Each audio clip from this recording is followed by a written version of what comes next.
دین کا کام کرنا ہے اور دین کو سیکھنا ہے۔ میں ایک ایسے گھرانے سے تعلق رکھتا ہوں جہاں الحمدللہ مالی حالات بھی مستحکم ہیں اور اسٹیبل ہیں، اور میرا جو لائف اسٹائل رہا ندوۃ العلماء میں آنے سے پہلے وہ مدرسے کے لائف اسٹائل سے بہت مختلف تھا۔ جب میں نے ندوۃ العلماء میں داخلہ لیا تو مجھے یہاں پر بہت سی پریشانیوں کا سامنا کرنا پڑا۔ مثال کے طور پر لکھنؤ کی گرمی سے کون واقف نہیں ہے، اور میں اس بات کا عادی تھا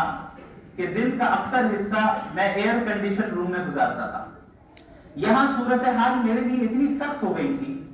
کہ بسا اوقات اس شدید گرمی میں، ابھی مجھے نہیں معلوم کہ اس کیمپس کے انفراسٹرکچر کا کیا، اس کی کیا صورتحال ہے، اس وقت وہاں جو ایک مارکیٹ ہے، مارکیٹ کہتے ہیں اسے، اس کے قریب ایک اے ٹی ایم ہوا کرتا تھا، ابھی بھی اس اے ٹی ایم میں ایئر کنڈیشن بھی تھا، ابھی بھی ہے۔ تو جب مجھے شدید گرمی لگتی اور برداشت کے باہر یہ گرمی ہو جایا کرتی، میں 5 منٹ کے لیے اے ٹی ایم میں چلا جایا کرتا تھا کہ کم از کم کچھ سردی مل جائے، اور یہ میرے لیے اس کا تحمل بہت مشکل تھا۔ میں جب یہاں پر موجود تھا، یہاں کا کھانا مجھے سوٹ نہیں کرتا تھا، میں کینٹین سے خریدتا، کبھی باہر سے منگاتا، کوئی کھانا مجھے سوٹ نہیں کرتا۔ پھر ایسی صورتحال آئی کہ ہمارے ذاکر کینٹین میں اور ایک اور جو کینٹین ہے وہاں پر صرف بن اور آملیٹ کھاتا تھا میں، بریک فاسٹ میں بھی، ناشتے میں بھی، لنچ میں بھی اور ڈنر میں بھی۔ اور چونکہ گھر میں عادی تھا کہ ایسا پانی پیوں جو فلٹرڈ ہو، تو اس ناحیے سے بھی بڑی دشواریوں کا سامنا کرنا پڑا۔ بسا اوقات ایسا وقت بھی آیا کہ میں مجبوراً صرف گلے کی خشکی کو، یعنی گلے کو تر کرنے کے لیے چند قطرے صرف ڈال دیا کرتا تھا کہ کم از کم گلا تر ہو جائے، لیکن میں اسے پی بھی نہیں پا رہا ہوں۔ یہ بتانے کا مقصد یہ ہے کہ یہ مرحلہ میرے لیے آسان نہیں تھا اور بہت مشکل تھا، یہاں تک کہ میں آپ کہہ سکتے ہیں کہ شیطانی وسوسوں میں مبتلا ہو کر اس نتیجے تک پہنچ چکا تھا کہ شاید اب میں اپنی تعلیم کو جاری نہ رکھ پاؤں اور واپس چلا جاؤں۔ میں نے اپنے والد محترم سے بات کی، اور مجھے یاد ہے کہ اس وقت جب میں نے بتایا کہ میں نہیں رہ پا رہا ہوں، مجھ سے نہیں ہو پائے گا، یہ میری طاقت کے باہر کی چیز ہے، مجھے واپس آنا ہے، میرے والد صاحب حفظہ اللہ تعالی بہت بہت زور سے رونے لگ گئے، بہت زور سے، اور میں گھبرا گیا ان کی آواز سن کر، اور انہوں نے یہ کہا کہ بیٹا اگر آج پیچھے ہٹ گئے تو آگے نہیں بڑھ پاؤ گے۔ یہ وہ جملہ تھا جو آج تک میرے کانوں میں گونجتا ہے، اور یہ وہ جملہ تھا جس نے مجھے تیار کر دیا کہ اس دین کی خدمت کے لیے اور اس دین کی تعلیم حاصل کرنے کے لیے انشاءاللہ تعالی اب میں آخری حد تک جاؤں گا۔ اس کے بعد اللہ رب العالمین جزائے خیر دے میرے تمام اساتذہ کرام کو جو اس ادارے میں موجود ہیں، بعض اس دنیا سے رخصت ہو گئے، اللہ ان کی قبروں کو منور فرمائے، اور جو موجود ہیں اللہ ان کی عمر میں صحت اور ایمان کے ساتھ، عافیت کے ساتھ برکت عطا فرمائے۔ ان حضرات نے بالکل اس طرح معاملہ کیا جس طرح گھر میں والد معاملہ کرتا ہے، اتنی شفقت کے ساتھ پیش آتے تھے اور اتنی توجہ دیتے تھے کہ مجھے اس بات کی قدر ہوئی کہ بھئی میں جس ادارے میں رہتا ہوں یہ ادارہ کوئی معمولی ادارہ نہیں ہے، بلکہ یہ ادارہ ایک مقصد کے تحت بنا ہے۔ یہ ادارہ دیواروں کا نام نہیں ہے، یہ ادارہ سرٹیفکیٹ کا نام نہیں ہے، یہ ادارہ چند رسمی چیزوں کا نام نہیں ہے، بلکہ یہ ایک مقصد ہے، اور اس مقصد کو حاصل کرنے کے لیے ہمارے اساتذہ کرام دن رات جدوجہد کرتے بغیر کسی دنیاوی غرض کے۔ یہ کوئی معمولی خدمت نہیں ہے۔ اس کا اندازہ صحیح معنی میں اس وقت ہوگا جب آپ لوگوں کو دنیا کا ایکسپوژر ملے گا، جب آپ اس ادارے سے فارغ ہو کر جائیں گے اور الگ الگ لوگوں سے ملاقات کریں گے آپ یہ دیکھیں گے کہ ہر جگہ ہر میدان میں صرف اس بات کی کوشش ہے کہ ہم کمرشل انداز کیسے نافذ کریں. ہمیں کمرشل بننا ہے. کوئی ایک منٹ بغیر پیسے کے دینے کے لیے تیار نہیں ہے. ہمارے اساتذہ کرام جو اس ادارے میں دن رات محنت کرتے ہیں اور ایسی صلاحیتوں کے ساتھ ہیں جو صلاحیتیں عموماً ان کمرشل انڈسٹریز کے لوگوں کو حاصل نہیں ہیں، اس کے باوجود ہمیں وہ وقت دیتے ہیں، اس کے باوجود ہماری وہ فکر کرتے ہیں، ہماری رہنمائی کرتے ہیں. یاد رکھیں اس سے بڑی نعمت اس وقت آپ لوگوں کو کوئی اور بڑی نعمت، اس سے بڑی نعمت آپ کو حاصل نہیں ہو سکتی. ضروری یہ ہے کہ ہم اس نعمت کی قدر کر لیں. اللہ رب العالمین کی یہ سنت ہے، اس کا یہ طریقہ ہے کہ جو شخص اللہ کی نعمت کا شکر ادا کرتا ہے، اللہ کی نعمت کی قدر کرتا ہے، اللہ اس نعمت میں اضافہ کرتا ہے. اور جو شخص اللہ کی نعمت کی ناقدری کرتا ہے، اللہ اس سے اس نعمت کو چھین کر ایسے شخص کو دے دیتا ہے جو اس کا مستحق ہو. لہذا اس بات کا عزم کر لیں کہ ہم جس قیمتی ایام سے گزر رہے ہیں، ہم جس مرحلے سے گزر رہے ہیں، اس کی ہم بھرپور قدر کریں گے، ناشکری نہیں کریں گے. اس سے ہم استفادہ کریں گے اور ٹھیک جو ہے جس انداز میں ہمیں فائدہ حاصل کرنا چاہیے وہ کریں گے. یاد رکھیں، میں پھر بتا دوں، فخر کے طور پر نہیں، صرف تحدیث بالنعمت کے طور پر اور آپ حضرات کی ترغیب کے لیے یہ بات بتا رہا ہوں کہ میں نے اپنے طالب علمی کے زمانے میں، ابھی بھی طالب علمی ہوں، یعنی دارالعلوم ندوۃ العلماء میں جو طالب علمی کے ایام گزرے، میں نے ایک چیز کا بڑا اہتمام کیا. وہ یہ تھا کہ اپنے بڑے اور اپنے اساتذہ کی اطاعت، ندوے کے انتظامیہ کی اطاعت، ندوے کے بنائے ہوئے اصولوں کی اطاعت. میں نے اس کی بھرپور کوشش کی، یہاں تک کہ الحمدللہ کئی مہینے گزر جاتے تھے، کسی ایک گھنٹے میں بھی غیر حاضری میں نہیں کرتا تھا. اور صرف اس نیت سے کہ کہیں ایسا نہ ہو کہ ایک گھنٹہ بھی اگر چھوٹ جائے تو اس کی برکت ختم نہ ہو. اور یقین جانیے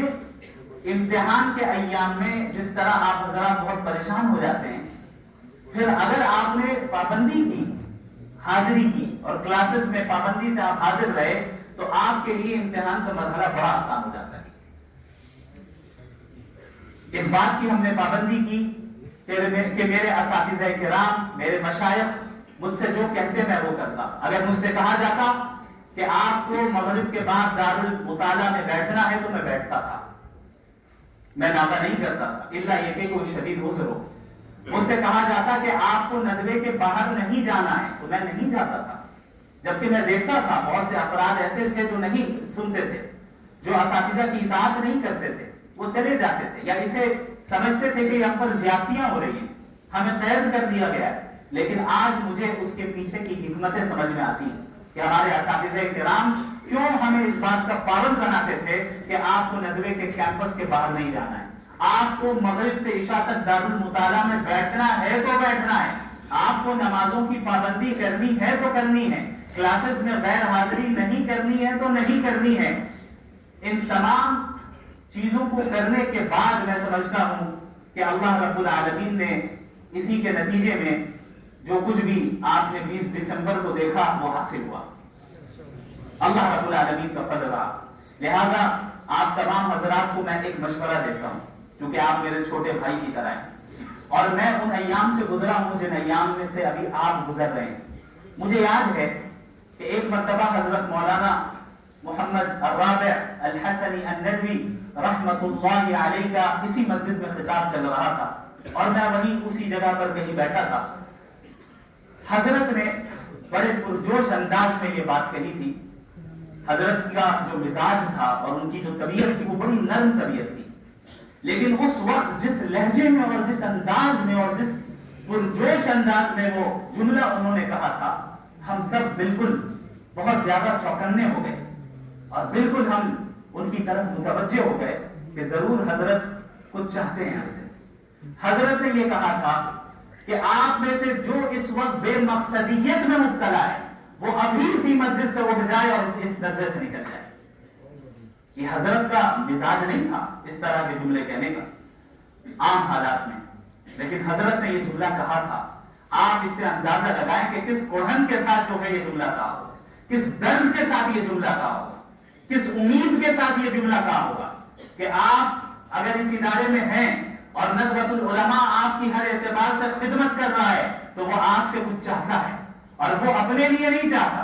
ادارے کے اساتذہ اپنے ذاتی مفاد آپ سے کچھ نہیں چاہتے، وہ یہ چاہتے ہیں کہ آپ بن جائیں اور ایسی شخصیات بن جائیں جو پوری دنیا کی قیادت آپ کے ہاتھ میں، جن کے ہاتھوں میں پوری دنیا کی قیادت۔ تو لہذا سب سے پہلی چیز یہ ہے کہ بے مقصدیت کی وبا سے باہر نکل آئیں۔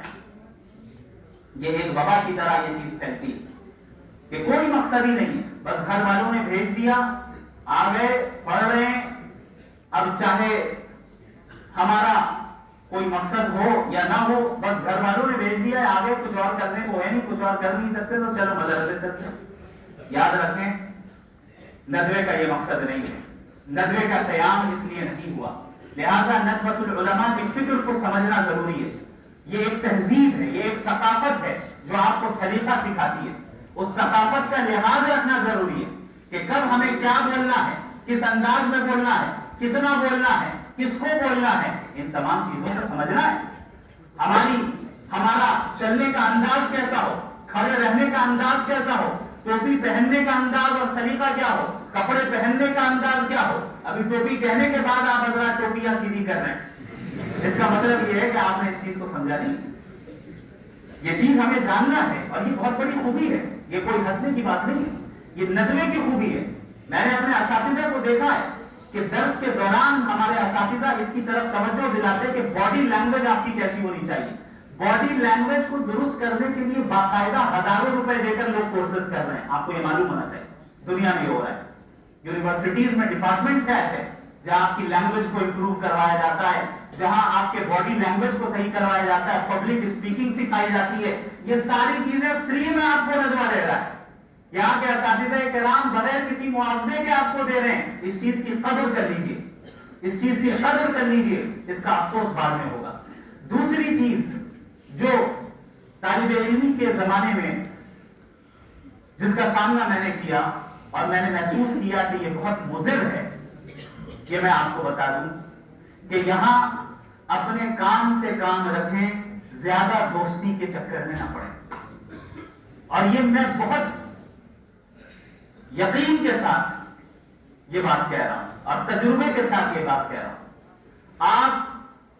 آپ کی پوری توجہ آپ کی تعلیم کی طرف ہونی چاہیے۔ دوستی،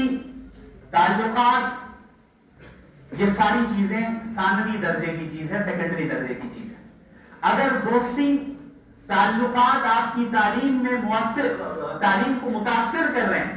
تو یاد رکھیں اب آپ غلط ٹریک پر آ گئے۔ اس چیز کا آپ کو لحاظ رکھنا ہے کہ سارے تعلقات اور ساری دوستی ایک حد تک ہونی چاہیے، اس حد کے آگے نہیں بڑھنے پائے تاکہ ہماری تعلیم ہرگز بھی متاثر نہ ہو۔ تیسری چیز، ندوۃ العلماء اور اپنے ادارے کے انتظامیہ کا ساتھ دینا، یہ بہت اہم کام ہے۔ آج ہمارا مزاج اتنا آزاد ہوتا جا رہا ہے کہ ہم اس چیز کی اہمیت کو سمجھتے نہیں کہ ادارے کے ذمہ داروں کے اصولوں کی پابندی اور ان کی طرف سے متعین کردہ قوانین کی پابندی کی بھی کوئی ضرورت ہے، ہم سمجھتے ہی نہیں۔ بسا اوقات اپنے زمانے میں ایسا بھی دیکھا کہ بعض طلباء خواہ مخواہ انتظامیہ کے ساتھ تصادم کرنے میں مبتلا ہو جاتے ہیں، اور یاد رکھیں پھر پورے سفر کی برکت ختم ہو جاتی ہے، پورے سفر کی برکت ختم ہو جاتی ہے۔ آپ حضرات یہاں پر صرف تعلیم حاصل کرنے آئے ہیں اور تیار ہونے آئے ہیں، ابھی آپ کے ذمے پوری دنیا کی اصلاح کا کام نہیں ہے، آپ کے ذمے ادارے کی اصلاح کا کام نہیں ہے۔ ادارے کی اصلاح کے لیے بڑے موجود ہیں، اساتذہ موجود ہیں، اور جو قوانین وہ سیٹ کرتے ہیں وہ آپ کے فائدے کے لیے کرتے ہیں، اگرچہ وہ فائدہ آپ کو نہ سمجھ میں آئے۔ یہی مثال میں نے مناظرے میں دی تھی، یاد ہے؟ انہوں نے کہا کہ بھائی اس کے پیچھے کیا حکمت ہے؟ ہم نے بتایا کہ بھائی آپ مکمل حکمت والے نہیں ہیں، جو مکمل حکمت والی ذات ہے اس کی تمام حکمت آپ کو سمجھ میں آ جائے یہ ممکن نہیں۔ یہی چیز اس دنیا میں بھی درجہ بدرجہ یہ چیز ہوتی ہے، اس دنیا میں بھی ہمارے بڑے جو ہیں وہ ہم سے زیادہ حکمت رکھتے ہیں، ہمارے بڑے جو ہیں وہ ہم سے زیادہ علم رکھتے ہیں، ہمارے بڑے ہمارے اساتذہ ہم سے زیادہ تجربہ رکھتے ہیں، وہ جانتے ہیں کہ آپ کس مرحلے سے گزر رہے ہیں، وہ جانتے ہیں آپ کے لیے کون سی چیز مفید ہے اور کون سی چیز نہیں ہے۔ اگر ان کی طرف سے کوئی ایسا حکم آتا ہے جس کی حکمت آپ کو سمجھ میں نہ آئے تو اس کا مطلب یہ نہیں کہ اس کے پیچھے حکمت نہیں، بلکہ حکمت موجود ہے۔ لہذا انتظامیہ کا ساتھ دیں، اپنے علماء کا ساتھ دیں، اور اس کی برکت میں قسم کھانے کے لیے تیار ہوں، آپ اپنی زندگی میں دیکھیں گے، اس کی برکت دیکھیں گے کہ آپ کے اساتذہ نے آپ کو جو بات کہی اس بات کا نتیجہ اور اس کی اطاعت کا نتیجہ یہ نکلا کہ اللہ نے آپ کی زندگی میں برکت عطا کی۔ اور ایک چیز میں یہ بھی بتا دوں، چونکہ اپنے لوگوں کی مجلس ہے، اساتذہ کی بے ادبی کرنے سے اجتناب کیجیے گا۔ بسا اوقات کسی استاد کی بے ادبی تمام تر صلاحیتوں کو ماند کر دیتی ہے۔ ایسا ہوتا ہے کہ ایک انسان، ایک طالب علم بہت صلاحیت والا ہے، بہت گہرے علم والا ہے، اسے تفسیر میں بڑی مہارت ہے، حدیث میں بڑی مہارت ہے، اصول تفسیر میں بڑی مہارت ہے، اصول حدیث میں بڑی مہارت ہے، لیکن اساتذہ کی بے ادبی کے نتیجے میں زندگی کا ایک ایسا مرحلہ آتا ہے جہاں پر تمام نعمتوں کو اللہ سلب کر لیتا ہے، والعیاذ باللہ من ذالک۔ اللہ رب العالمین ہم سب کی اس سے حفاظت فرمائے۔ میں آپ کو یہ بتا دوں کہ یہ جیسا کہ مولانا سلمان نسیم صاحب حفظہ اللہ تعالی نے بتایا کہ یہ پروگرام کوئی رسمی پروگرام نہیں ہے، یہ پروگرام ایسا پروگرام نہیں ہے جہاں پر باقاعدہ کوئی ہم صرف فارمیلٹی ادا کریں، بلکہ یہاں پر میں اپنے گھر میں آیا ہوں۔ بعض اساتذہ کرام نے اس طرف بھی توجہ دلائی